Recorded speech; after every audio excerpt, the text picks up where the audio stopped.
We're picking up with Chapter 7, page 93. Pressed up against the others in an effort to keep out the cold, head empty and heavy at the same time, brain a whirlpool of decaying memories. Indifference deadened the spirit. Here or elsewhere, what difference did it make?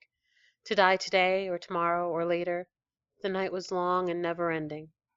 When at last a gray glimmer of light appeared on the horizon, it revealed a tangle of human shapes, heads sunk upon shoulders, crouched, piled one on top of the other, like a field of dust-covered tombstones in the first light of the dawn. I tried to distinguish those who were still alive from those who had gone, but there was no difference.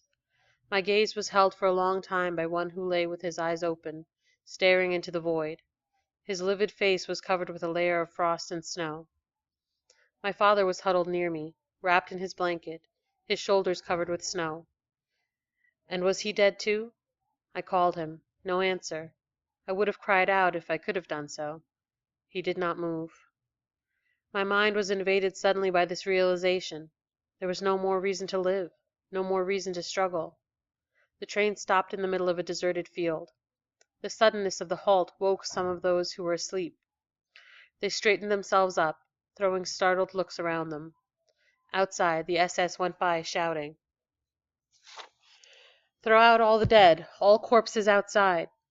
The living rejoiced. There would be more room. Volunteers set to work. They felt those who were still crouching. "Here's one, take him." They undressed him, the survivors avidly sharing out his clothes. Then two grave-diggers took him, one by the head and one by the feet, and threw him out of the wagon like a sack of flour. From all directions came cries, "Come on, here's one, this man next to me, he doesn't move." I woke from my apathy just at the moment when two men came up to my father.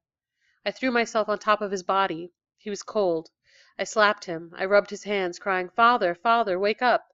They're trying to throw you out of the carriage." His body remained inert. The two grave-diggers seized me by the collar. "Leave him. You can see perfectly well that he's dead." "No," I cried, "he isn't dead. Not yet." I set to work to slap him as hard as I could. After a moment my father's eyelids moved slightly over his glazed eyes. He was breathing weakly. "You see?" I cried. The two men moved away. 20 bodies were thrown out of our wagon.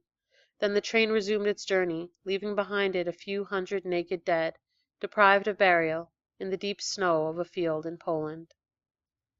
We were given no food. We lived on snow. It took the place of bread. The days were like nights, and the nights left the dregs of their darkness in our souls. The train was traveling slowly, often stopping for several hours and then setting off again. It never ceased snowing. All through these days and nights we stayed, crouching, one on top of the other, never speaking a word. We were no more than frozen bodies. Our eyes closed, we waited merely for the next stop so that we could unload our dead.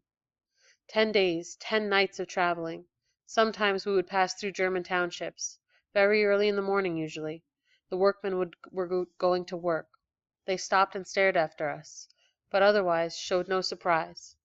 One day, when we had stopped, a workman took a piece of bread out of his bag and threw it into a wagon. There was a stampede. Dozens of starving men fought each other to the death for a few crumbs. The German workmen took a lively interest in this spectacle. Some years later, I watched the same kind of scene at Aden. The passengers on our boat were amusing themselves by throwing coins to the natives, who were diving in to get them. An attractive, aristocratic Parisian was deriving special pleasure from the game. I suddenly noticed that 2 children were engaged in a death struggle, trying to strangle each other. I turned to the lady. "Please," I begged, "don't throw any more money in." "Why not?" she said. "I like to give charity." In the wagon where the bread had fallen, a real battle had broken out. Men threw themselves on top of each other, stamping on each other, tearing at each other, biting each other, wild beasts of prey, with animal hatred in their eyes.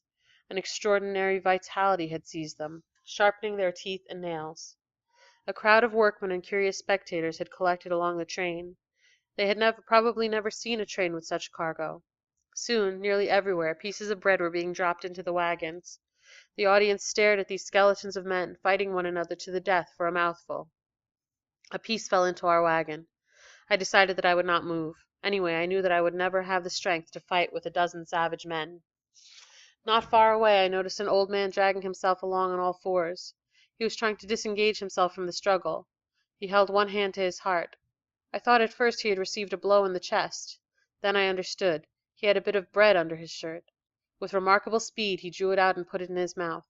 His eyes gleamed. A smile like a grimace lit up his dead face, and was immediately extinguished. A shadow had just loomed up near him.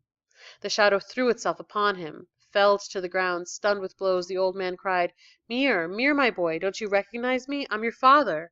You're hurting me. You're killing your father. I've got some bread. For you too. For you too." He collapsed. His fist was still clenched around a small piece. He tried to carry it to his mouth, but the other one threw himself upon him and snatched it. The old man again whispered something, let out a rattle, and died amid the general indifference. His son searched him, took the bread, and began to devour it. He was not able to get very far. 2 men had seen and hurled themselves upon him.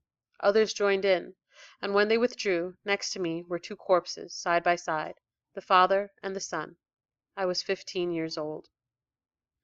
In our wagon there was a friend of my father's called Mir Katz.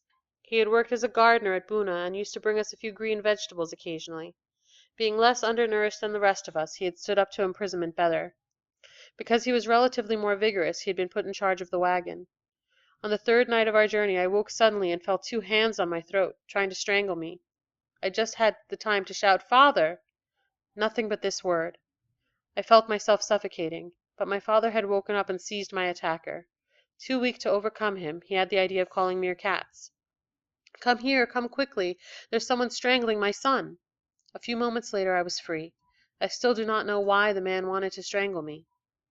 After a few days, Mir Katz spoke to my father. "Shlomo, I'm getting weak. I'm losing my strength. I can't hold on." "Don't let yourself go under," my father said, trying to encourage him. "You must resist. Don't lose faith in yourself." But Mir Katz groaned heavily in reply. "I can't go on any longer, Shlomo. What can I do? I can't carry on."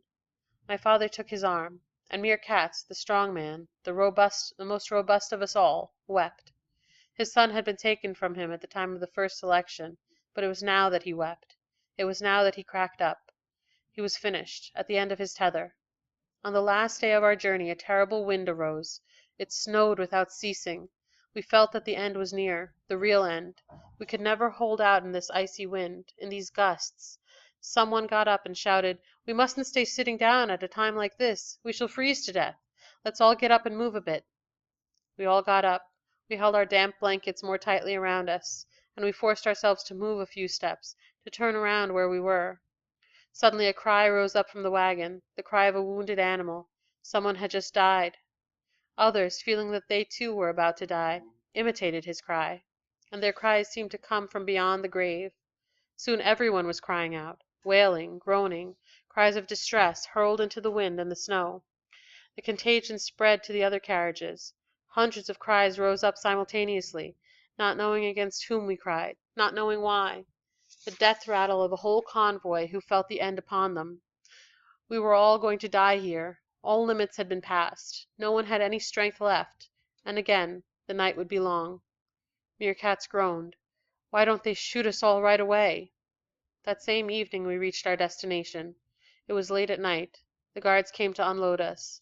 The dead were abandoned in the train. Only those who could still stand were able to get out. Mir Katz stayed in the train. The last day had been the most murderous. 100 of us had gotten into the wagon. A dozen of us got out. Among them, my father and I. We had arrived at Buchenwald.